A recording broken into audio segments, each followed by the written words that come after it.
Good afternoon, everybody. First of all, thank you to Minnesota Management and Budget Commissioner Campbell, Minnesota State Budget Director Mingy, and State Economist Dr. Becker. In these unsettled times, there's a lot of work that their team is putting in to make sure we get these numbers and get them correctly. And I'll say what I stood here in November and said, and it holds true, maybe more so now. Minnesota's put our money into things that invested to improve people's lives: public education, tax cuts for the middle class, feeding our kids, education, and innovation in our business community. The challenges you just heard require us, when we put out the original budget, and it is now more important than ever that we implement that, a responsible, measured, honest budget that tackles our challenges at the state level.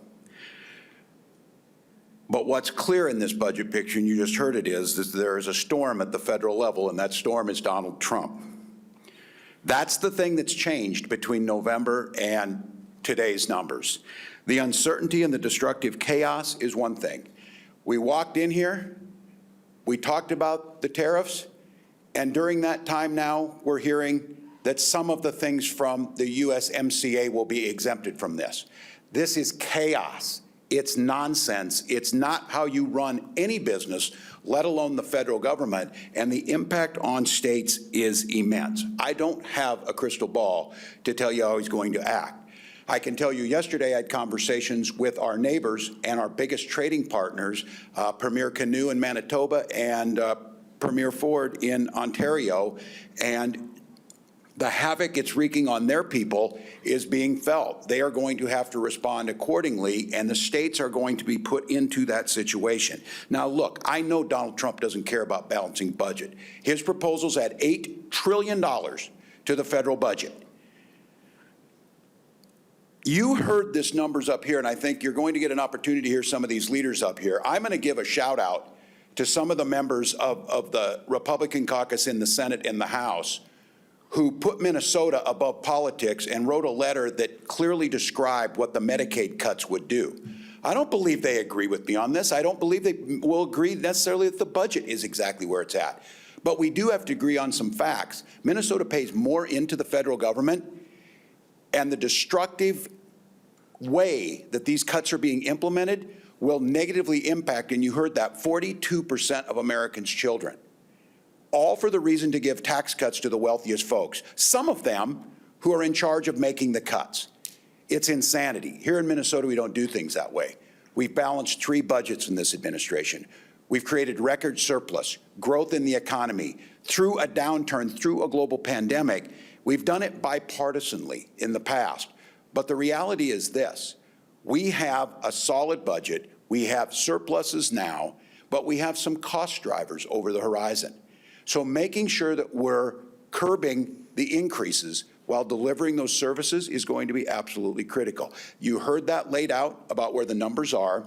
You saw what the inflationary impact would have on that. I really appreciate when I heard Commissioner Campbell say, this is not the rainy day. That historic amount that we have in the fund, that's there. The corrections we're talking about, 13 states look over the horizon. 37 states would only show you those first 2 columns. If you just looked at those, everything's fine. $2 billion surplus, everything's fine.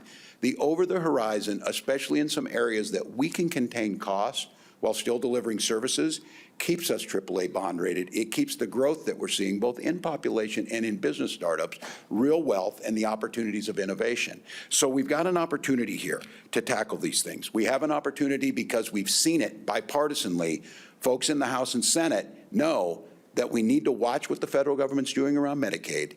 We need to take care of our most vulnerable. We need to continue to invest in those things that make a difference in people's lives.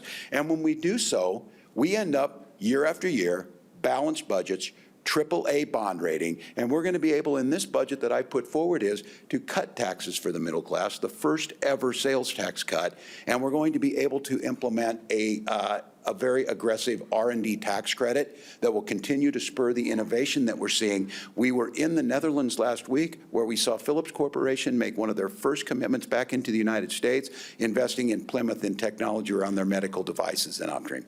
We're talking about, and we're in Rotterdam, where we're seeing sustainable aviation fuel up to scale. And the place in the United States that's most apt to be able to do that right now is right here in Northwest Minnesota and connected to the Delta hub at Minneapolis-St. Paul Airport. Those are things that continue to grow the economy. So we need to get a budget done. We need to get a responsible budget done. We need to look to 28, 29 to curb some of the increasing costs, while at the same time continue to invest in the things that helps Minnesota grow. So again, as I would say, that basically the only thing that's changed since November is Donald Trump's chaos to the economy. It changes day to day. It provides the uncertainty that we don't need. And I saw it in Cannon Falls, where we saw our ag producers deeply concerned, and their Canadian counterparts just simply stated the facts. Fertilizer costs are going to cost about $8 an acre for our producers on corn and soybeans because of the potash and the things that the Trump administration has put into place.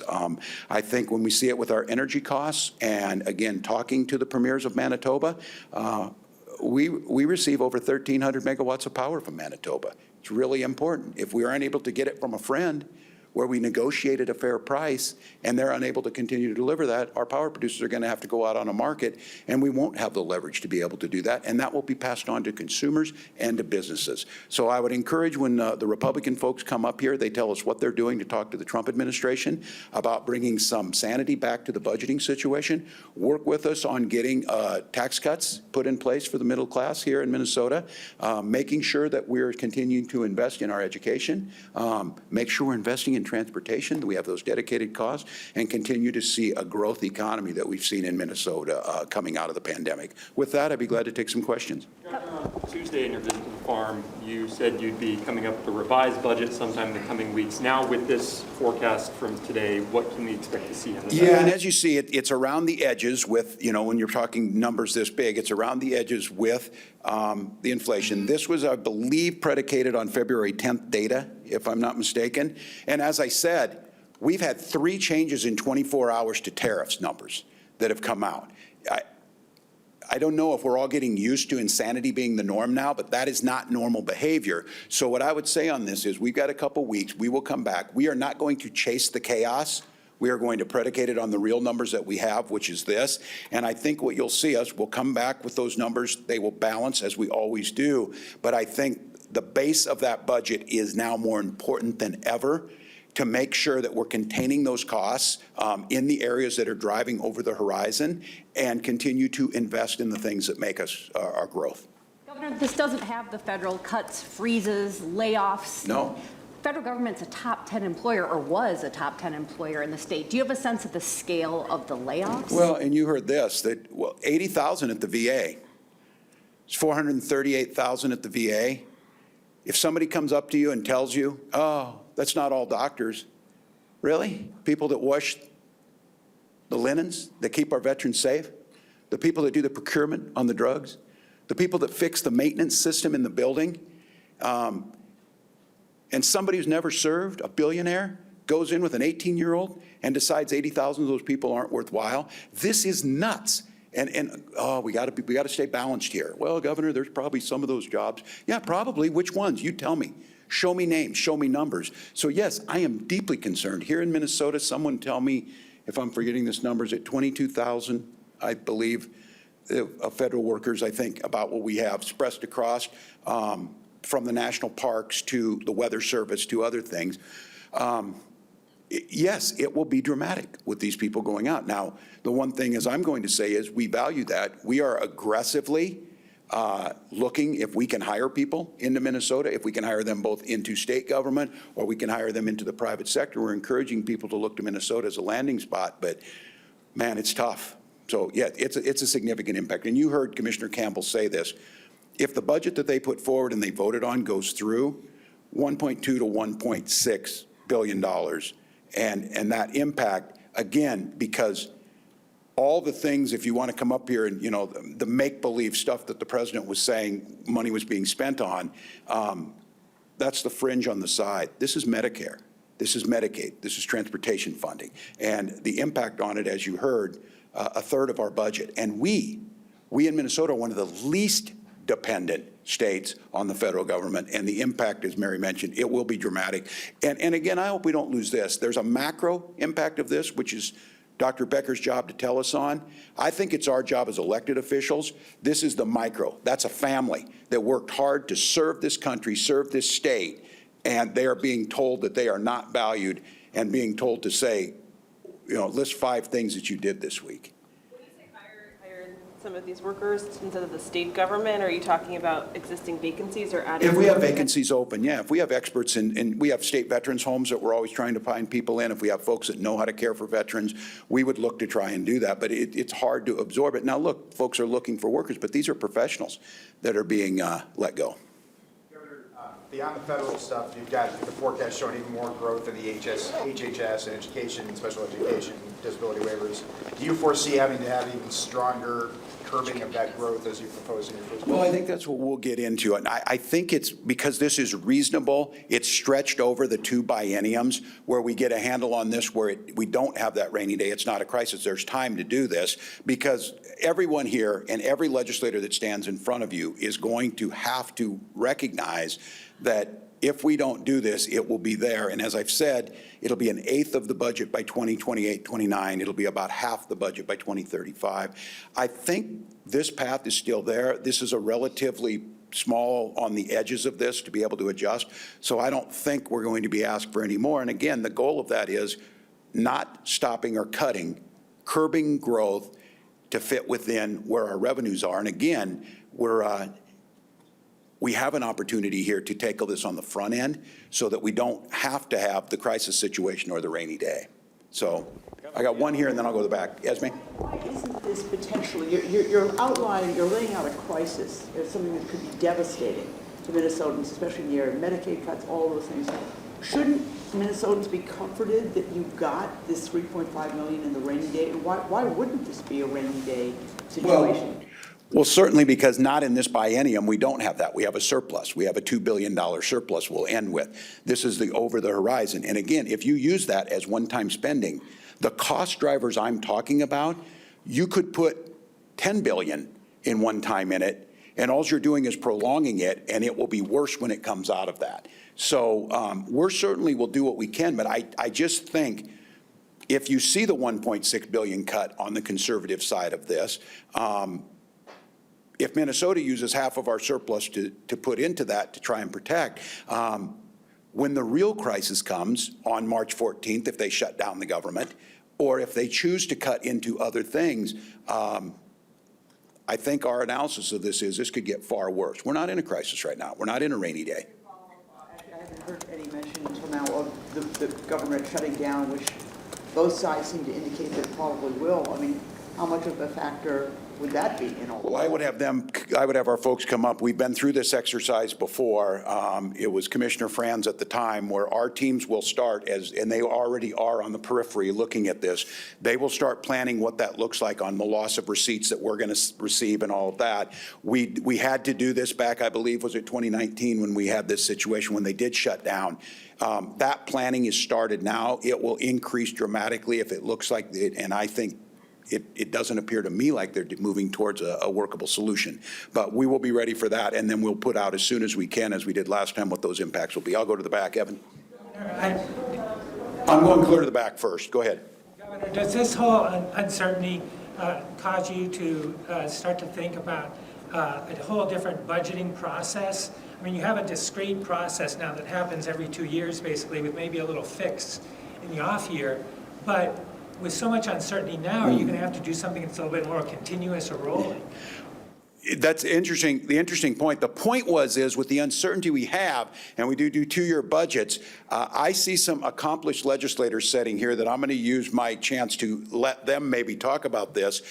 They do have the experience in this, but I think your point, Evan, is well taken, meaning we do the biennium budgets and then we come back and we do basically off-year policy and bonding or whatever.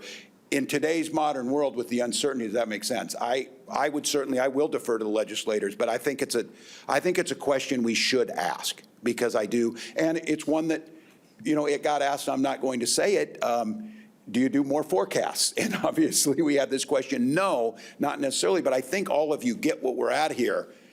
This happened in November, we come out with a forecast and we said, well, there was an election, there'll be changes, won't February look different? Well, here we are, yes. So I hear you.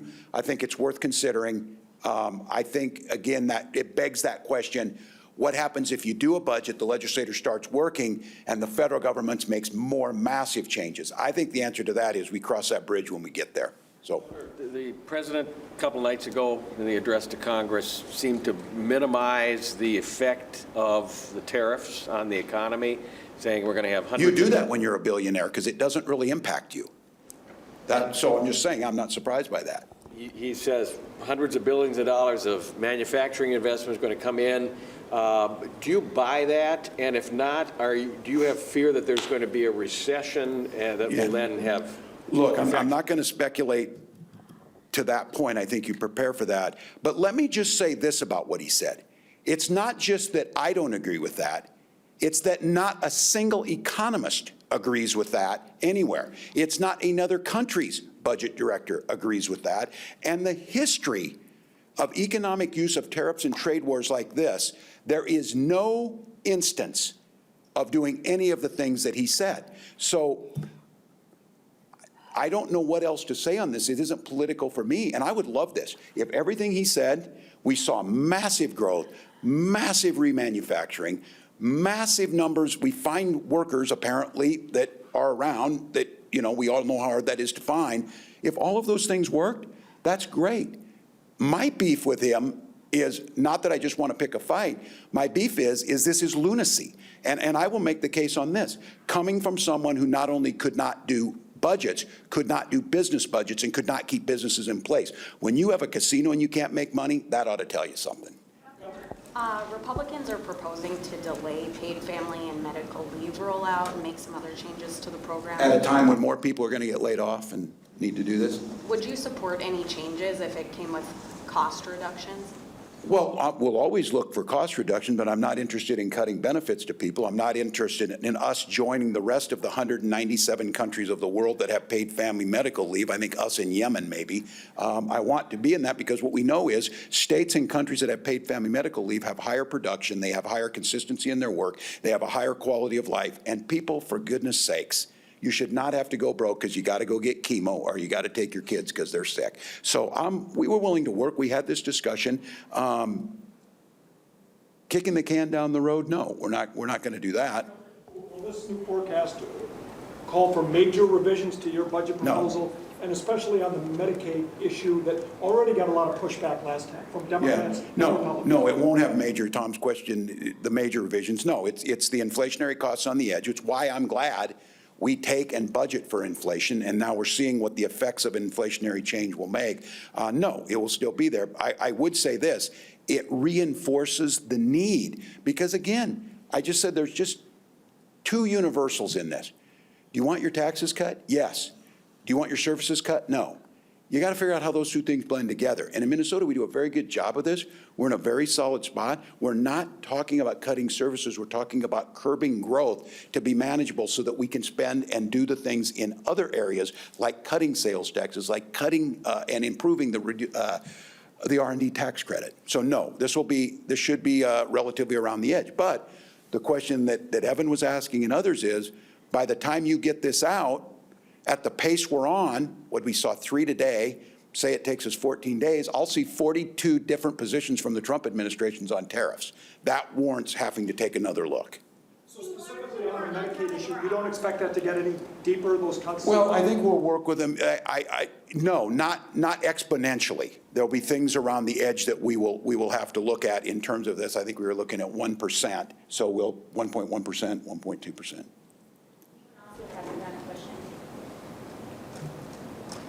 All right. How much do you plan to travel around the country and do town hall meetings? And you talked about a shadow government the other day with. Yeah, look, my job here is be governor. I'm here, I do this. I got a lot of energy, as I've said. I don't even think the Republicans would criticize if I wasn't as round as much because they probably don't want to see me. I'll go where it needs to go because I think there's an issue here. These policies impact the middle class. These policies are good. We're seeing the opposite of this, which is chaos, tax cuts for the wealthy, layoffs of workers, just all of that. The contrast is so great, we have to figure out how to make the case. And I said, if you won't go sit in front of people and do your town halls, We should open up that space to let people speak, because the answers are going to come from folks. They're going to tell you how they feel, and I've been there. I was there, members of Congress. I've been here at State Fair. I get an earful. The times when we make that available are really important. So we'll do our job here, but we'll be able to get around. State legislative Republican leaders say they do want to see you, they want to meet with you, and that you've rebuffed their requests for regular meetings to start talking through this. Well, that's not true. So, Speaker one-on-one, and if so, when? we have met. We have sat in the rooms. We've met, the legislative leaders are there. Look, we're early in the session. What are you bringing me? You know when I'll meet with Republican leaders? When you produce a budget. When you show me numbers. You're not going to come in and criticize mine where you're like, ours is better, but it's top secret. No, bring it in. There's time. There's work to be done. And you know what work doesn't need to be done today? Figuring out and trying to pass a bill so you can shoot somebody for taking your parking space. Work on the budget. Do your job. Work on your budget. What do you think of talk of a federal pardon for Derek Chauvin? Oh, I don't know what President Trump is going to do. It's worth looking at, and bloggers are Officer talking Chauvin about. has a state, he has 22 years of state time that he will do. We'll wrap it up. All right. Thanks, everyone. Thanks, folks.